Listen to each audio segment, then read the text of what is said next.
À la fin du 19e siècle, l'invention du téléphone a été révélée au monde. Au départ, les gens hésitaient devant cette technologie, mais 2 siècles plus tard, beaucoup ne peuvent plus se passer de leur téléphone. Dans les enquêtes sur les disparitions, les téléphones portables offrent souvent aux enquêteurs de précieuses preuves, et parfois, la seule chose qu'une personne laisse derrière elle, c'est un appel téléphonique. Numéro 10. Angela Hammond, âgée de 20 ans et originaire de Clinton dans le Missouri, était connue comme une jeune femme sympathique, extravertie et populaire. En 1991, le petit ami d'Angela, Rob Schaeffer, s'est mis à genoux et lui a posé la question que beaucoup rêvent d'entendre. « Veux-tu m'épouser ?» Angela a bien sûr accepté et ils ont commencé à organiser leur journée de rêve. Angela menait une vie bien remplie. Elle travaillait dans une banque locale le jour et suivait des cours à la Central Missouri State University le soir. Mais elle devait aussi gérer autre chose. Juste avant ses fiançailles, elle a appris sa grossesse. Les Hammonds ont accueilli la nouvelle et en avril préparèrent l'arrivée du bébé. Le 4 mai 1991, Angela et Rob ont assisté à un barbecue avec la famille Hammond. Et peu après, Rob a été déposé chez lui car il devait garder ses frères et sœurs. Rob a dit à sa fiancée qu'il la verrait plus tard, ignorant que c'était leur dernier moment.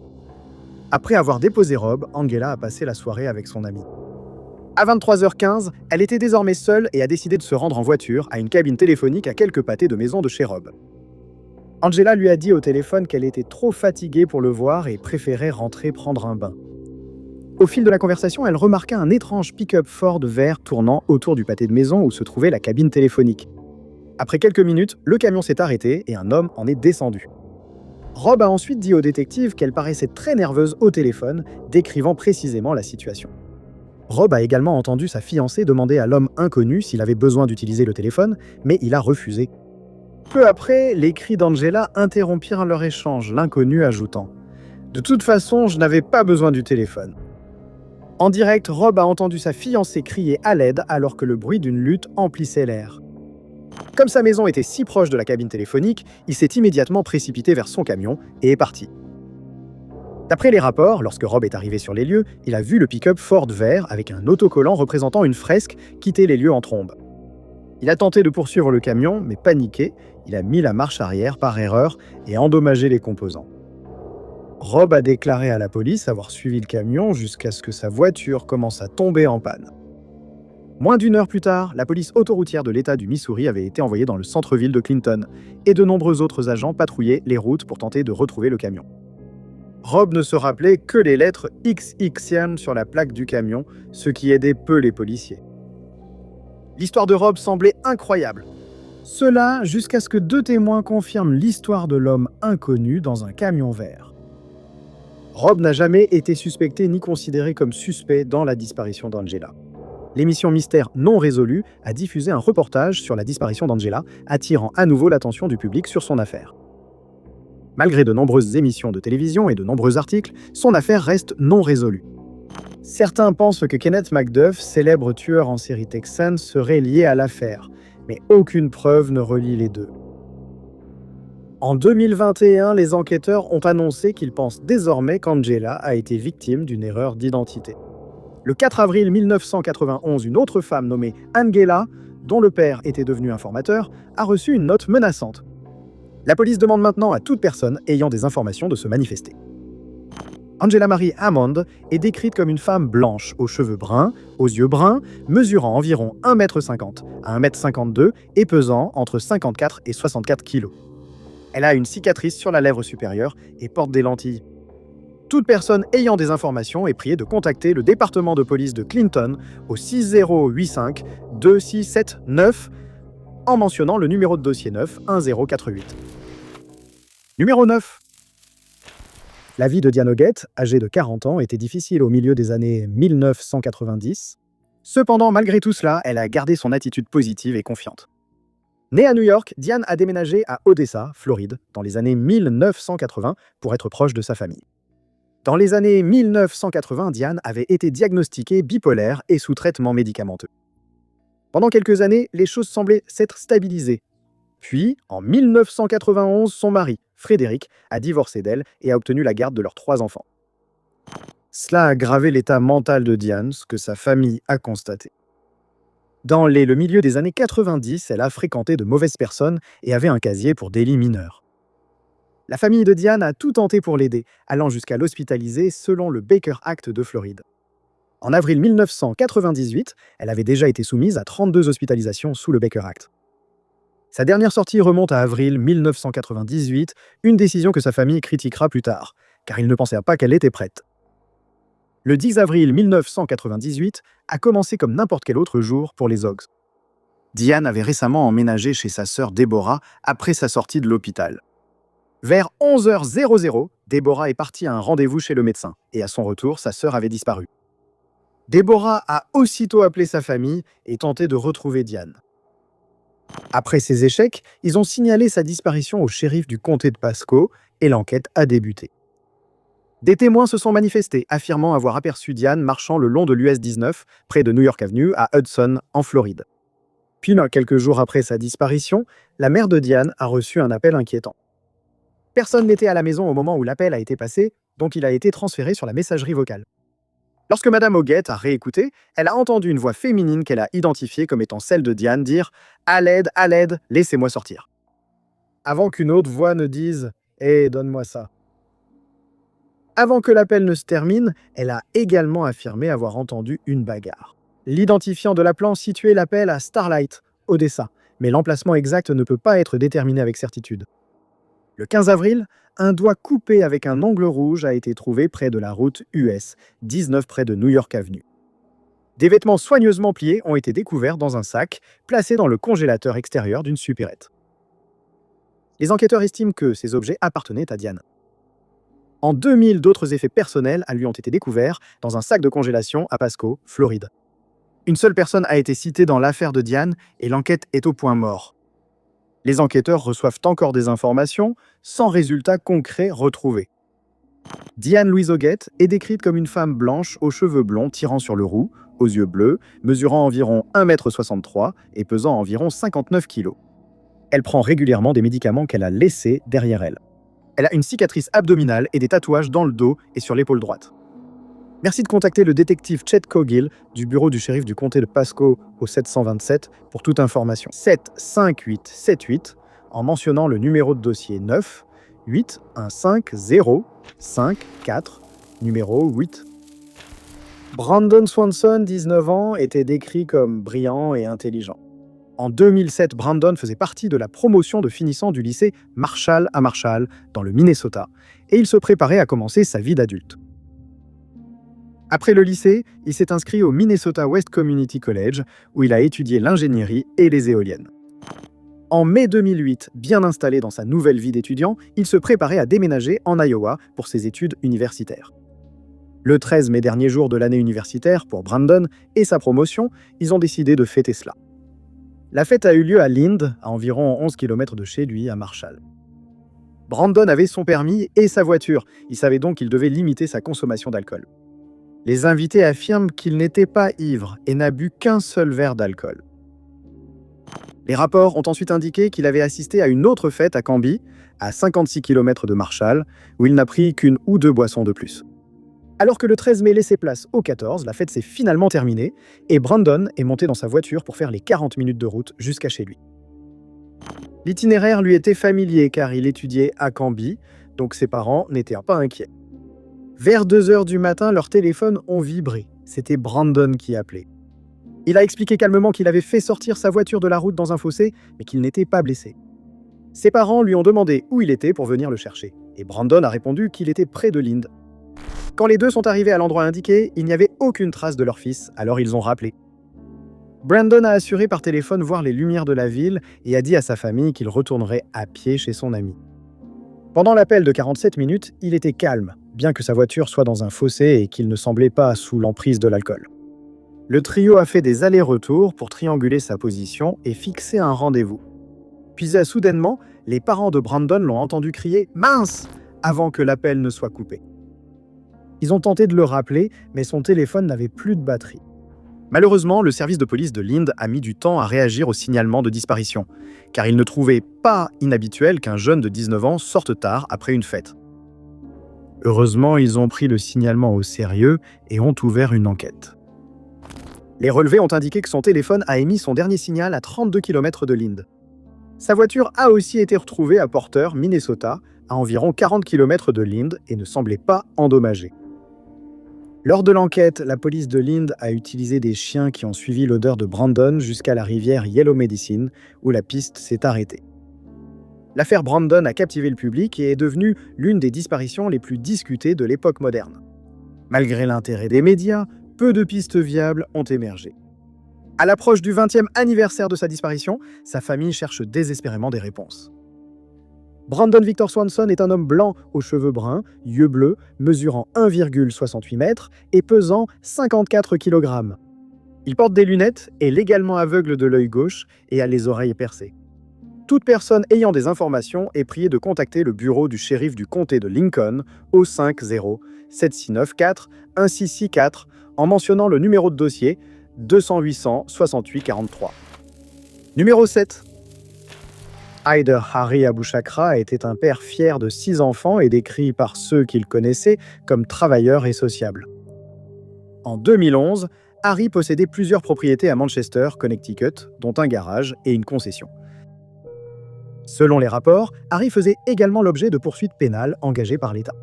Ces accusations affirment que Harry et son père auraient fraudé en empruntant puis revendant des voitures sans reverser les bénéfices aux prêteurs. L'État a aussi accusé le duo d'envoyer des voitures en Afrique et d'être impliqué dans le blanchiment d'argent.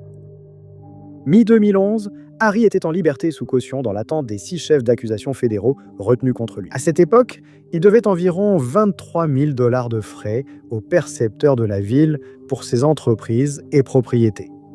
Le 7 décembre, Harry s'est rendu à son garage sur Main Street à Manchester pour confronter le propriétaire et les mécaniciens qui n'avaient pas payé le loyer qu'il estimait dû. Vers 20h20, il a appelé son frère pour demander du renfort en disant « Ils me font peur, hein ?» À 20h24, Harry a appelé sa femme et lui a dit qu'il était en réunion mais qu'il aurait terminé d'ici 21h pour pouvoir l'emmener au cinéma.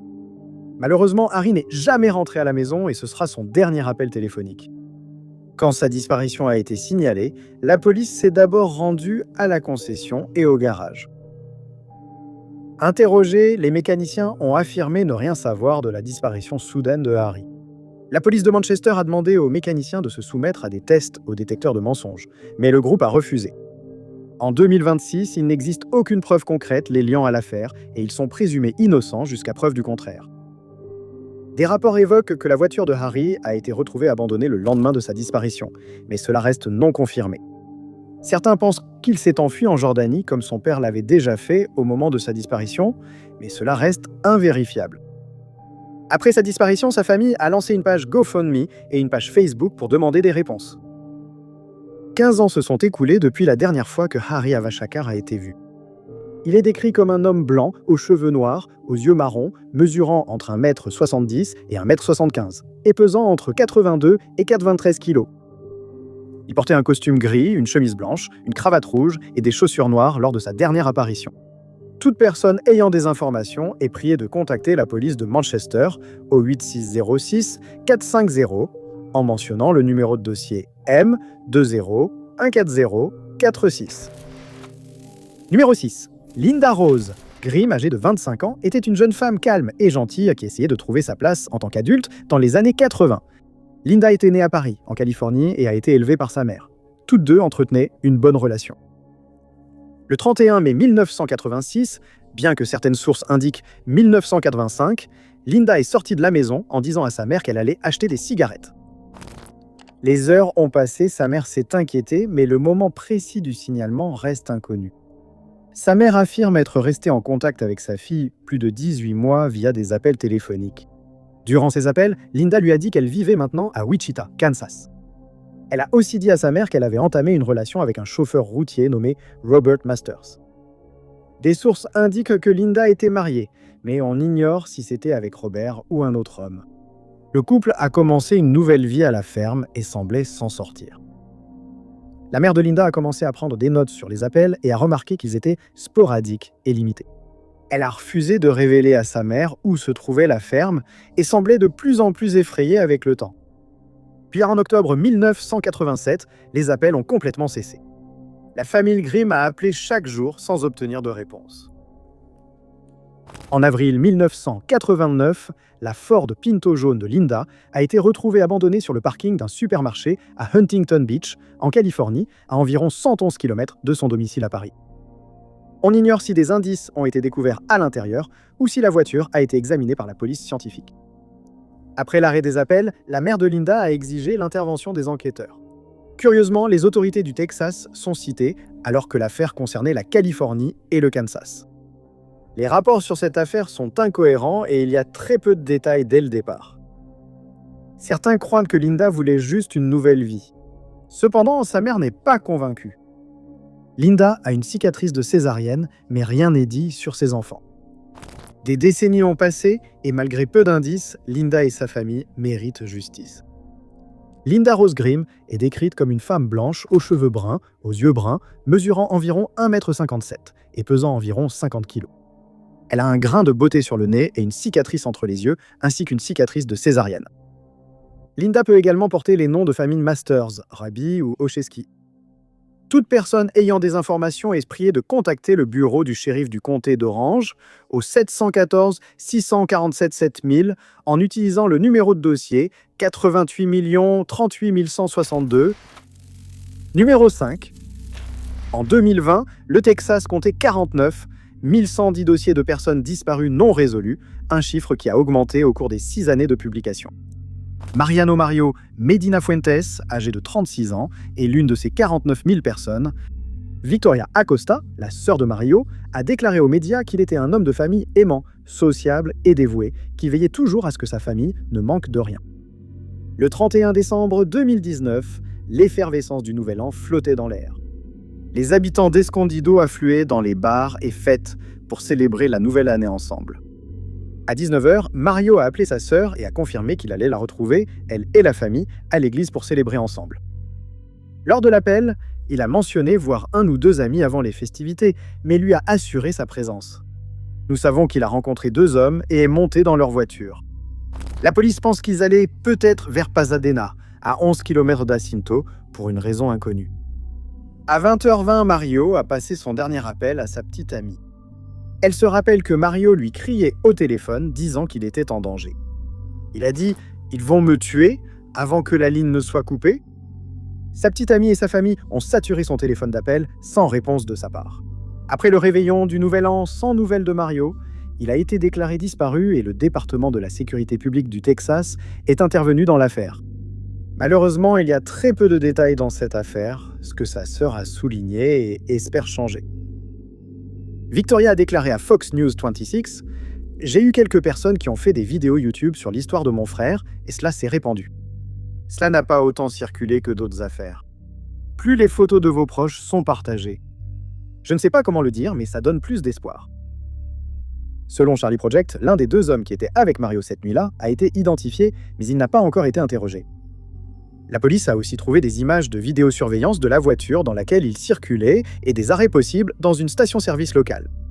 Ces images sont accessibles via le lien ci-dessous. La famille de Mario s'est jointe à Texas Accusers pour tenter de le retrouver. Il est décrit comme un homme hispanique, aux cheveux noirs, aux yeux marrons, mesurant 1,75 m et pesant 108 kg. Il a plusieurs tatouages, dont Victoria sur son épaule droite, Mathilda sur sa main gauche et la date 31/0/106 sur son bras gauche. Toute personne ayant des informations est priée de contacter le département de la sécurité publique du Texas au 803 463 243. Numéro 4. Ray Ricker, âgé de 59 ans, était un avocat bien établi et respecté dans le comté de Centre, en Pennsylvanie. Dans les années 1980, Ray a étudié à l'université et obtenu l'équivalent d'un doctorat en droit. Il a passé la première partie de sa carrière professionnelle à poursuivre les auteurs de crimes graves. En 1985, Ray a remporté le poste de procureur du comté de Centre, qui couvre plusieurs districts en Pennsylvanie. Pendant 20 ans, il a servi sa communauté et traité de nombreuses affaires graves, assurant justice aux victimes et familles. Alors qu'il était procureur, Ray a divorcé puis rencontré Patty Fornicola peu après. Tous deux ont entamé une relation qui s'est développée parallèlement à sa carrière professionnelle. En 2005, Ray avait servi l'État pendant 20 ans et a décidé de ne pas se représenter au poste de procureur. Le 5 avril, Ray s'est levé tôt pour travailler et a embrassé sa petite amie avant de quitter son domicile à Bellefontaine, Pennsylvanie. Selon les registres, il est arrivé au bureau du procureur ce matin-là et a informé son équipe qu'il prendrait une demi-journée de congé. Les enquêteurs ignorent encore pourquoi il a pris une demi-journée.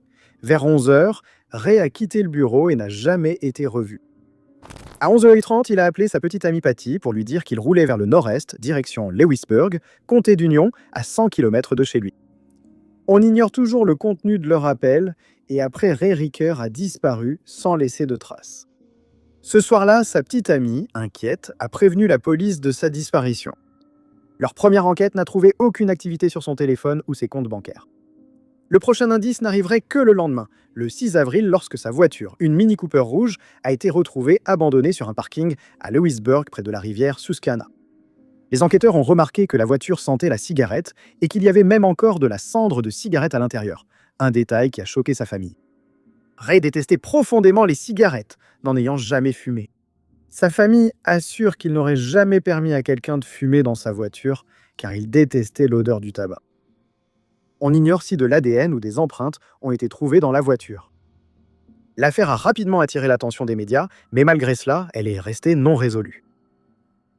3 mois plus tard, en juillet 2005, son ordinateur portable, fourni par le procureur, a été retrouvé dans la rivière Susquehanna, coincé entre les piliers d'un pont.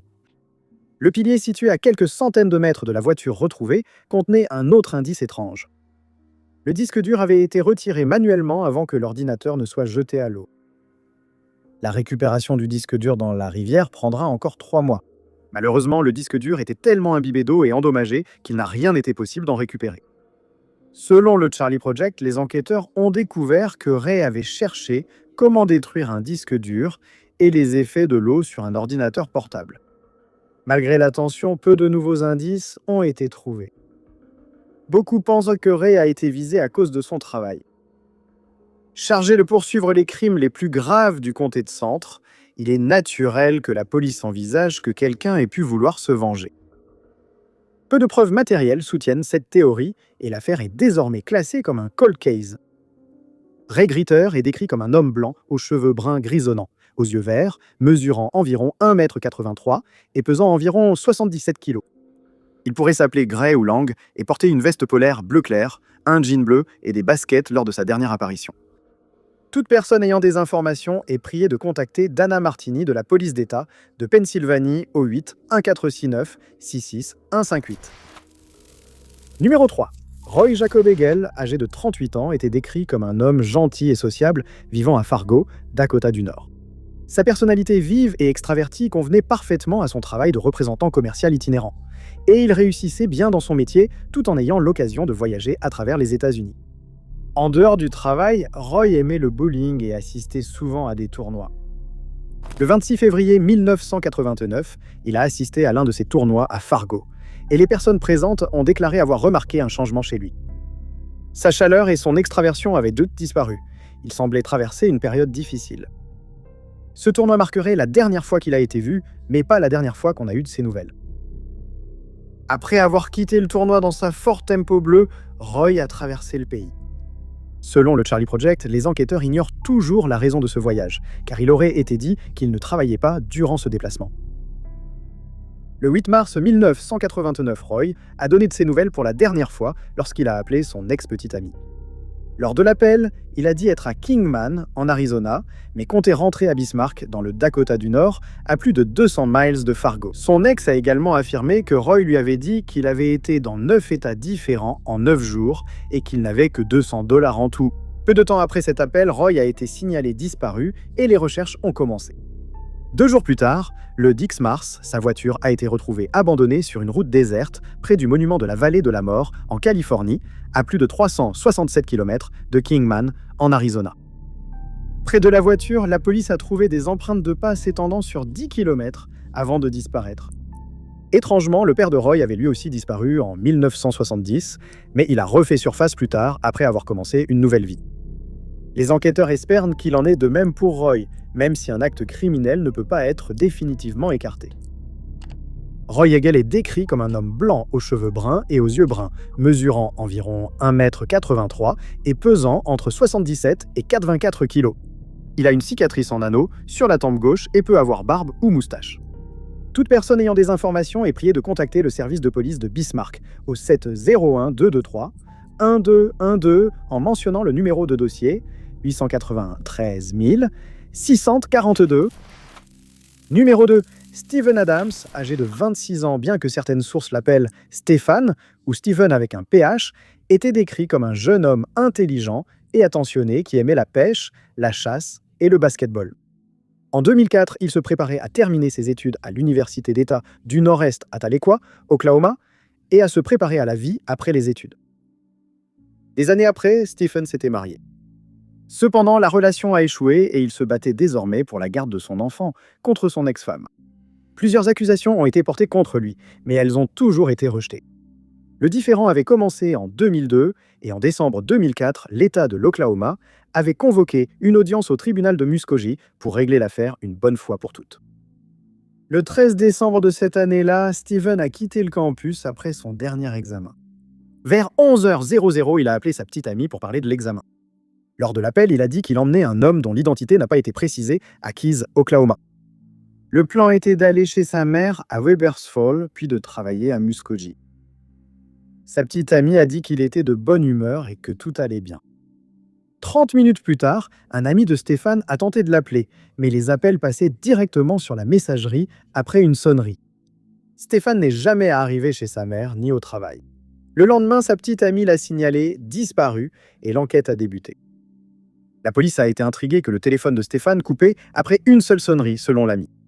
L'ami leur a dit qu'il avait appelé à plusieurs reprises, entre 11h30 et 12h, mais le résultat était le même à chaque fois. Ils ont alors décidé de retracer ses derniers pas et sont tombés sur quelques indices. Quelque temps avant midi, Stéphane a été aperçu dans une supérette à Cooks, dans l'Oklahoma, à environ 29 km du campus de son université. Des témoins se sont souvenus l'avoir vu acheter un soda et rester debout devant le magasin pendant quelques minutes, remarquant qu'il était agité, mais personne ne l'a approché. En cherchant Stéphane, ils ont trouvé un autre indice. Le jour de sa disparition, un homme inconnu décrit comme un homme blanc, mesurant environ 1,80 m, avec des cheveux bruns et âgé entre 40 et 50 ans, a été vu traînant devant une épicerie près de l'appartement de Stéphane. Selon les rapports, l'homme conduisait un pick-up et traînait dans le secteur en semblant attendre quelqu'un. À 11h00, cet homme inconnu a quitté le parking près de l'appartement en voiture. C'est important car c'est vers ce moment que Stéphane a eu son dernier contact. La police ne considère pas cette personne comme suspecte, mais souhaite vivement l'interroger. Bien que la police ait passé de nombreuses heures sur l'enquête, peu de pistes exploitables ont été trouvées. Sa voiture n'a jamais été retrouvée et on ignore où il a pu aller. Quelques semaines après sa disparition, sa famille a reçu un appel menaçant. L'appelant, resté anonyme, a menacé la famille de violences physiques si elle ne cessait pas l'enquête et ses recherches. Le père de Stephen, Carl Adams, a donné une interview pour le 20e anniversaire de la disparition de son fils et a déclaré « Il était le seul parmi tout un groupe à être allé à l'université. Il adorait ça. Si quelqu'un avait le courage de se manifester avec cette information, il serait comme un super-héros pour moi. Je continuerai à me battre, c'est ma croix à porter. C'est mon fils. Je l'aime. Je ne vais pas lui tourner le dos maintenant. » Steven Adams est décrit comme mesurant environ 1,70 m et pesant entre 74 et 90 kg, avec les cheveux bruns et les yeux bruns. Il est associé à la nation Cherokee en Oklahoma. Il souffre aussi d'un asthme sévère nécessitant un inhalateur resté chez lui. Toute personne ayant des informations sur cette affaire est priée de contacter le bureau d'enquête de l'État de l'Oklahoma au 9 118 582 9075 en mentionnant le numéro de dossier CR0 4CR0 480. Vous pouvez également contacter le FBI de manière anonyme. Numéro 1, et en faisant une tournée à travers le Maine, son état d'origine.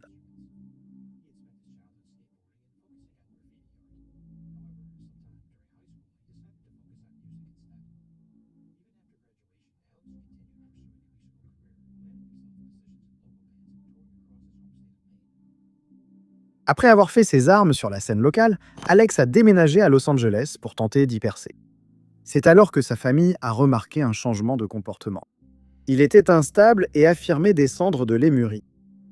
Ce supposé continent englouti aurait pu être le foyer d'extraterrestres, qui auraient ensuite formé la race humaine, du moins selon la légende. En 2015, sa conviction était devenue si forte qu'il décida de voyager en Inde pendant 6 semaines afin de rechercher sa force supérieure et son but dans la vie. Ses parents ont précisé qu'il était devenu végétalien strict et aimait sa quête spirituelle en Inde. En 2017, de retour chez ses parents dans le Maine, son comportement changea encore plus. À présent, Alex avait fait un vœu de silence strict et passait tout son temps à méditer. Les amis qu'il adorait autrefois et avec qui il partait en tournée étaient désormais mis de côté, et il commença à se replier sur lui-même et à s'isoler. Le 22 février 2018, il a rompu son vœu et a demandé à ses parents de l'emmener à l'aéroport. Il leur a annoncé qu'il partait s'installer à Kauai, Hawaï, pour y chercher une illumination spirituelle plus profonde.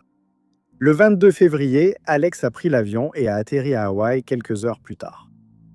Des témoins se rappellent l'avoir vu dans une maison d'hôte près de la plage entre le 22 et le 23. Pendant ces 2 jours, il a passé plusieurs appels à des compagnies de taxis locales, mais rien n'indique qu'un taxi soit jamais venu le chercher. Le 24 février, Alex a passé un appel depuis l'hôtel, bien qu'on ne sache pas à qui il téléphonait. Cet après-midi-là, il a quitté sa chambre et on n'a plus eu de nouvelles. N'ayant pas pu joindre leur fils, ses parents ont signalé sa disparition. L'enquête a été brève. La police savait qu'il était à l'hôtel entre le 22 et le 24 avant de disparaître. Il n'y avait aucune activité sur son téléphone et les 8000 sur son compte bancaire sont restés intacts. Il n'avait pas indiqué où il allait et on ignore s'il était avec d'autres personnes. Ses parents pensaient qu'il avait peut-être rencontré divers groupes religieux ou spirituels de la région pour trouver l'illumination qu'il cherchait. Les enquêteurs ont retrouvé son ordinateur portable et une recherche dans son historique de navigation leur a donné quelques indices supplémentaires. Avant sa disparition, il a cherché du matériel de camping et des plantes comestibles sur l'île. De plus, des témoignages non vérifiés de personnes l'ayant aperçu dans un camp à Salt Pond Beach ont été signalés en mars et avril 2018. Début 2019, des témoignages non vérifiés rapportent qu'une femme a vu un homme ressemblant à Alex acheter du matériel de camping à Kauai. Ces témoignages non vérifiés renforcent l'idée de la famille qu'il vivrait coupé du monde et refuserait tout contact. Alex McLaren Gum est décrit comme un homme blanc aux cheveux bruns, aux yeux noisettes, mesurant environ 1,83 m et pesant entre 72 et 82 kg. Il porte un grand tatouage d'arbre de vie sur l'avant-bras gauche et un tatouage d'œil bleu sur la main droite. Alex peut aussi voyager sous le nom d'Albert Johnson, qu'il utilisait à Los Angeles pour faire de la musique. Toute personne ayant des informations concernant l'affaire d'Alex est priée de contacter le département de police de Kauai et le coroner au 808 200 41 711 en mentionnant le numéro de dossier 1 808 308.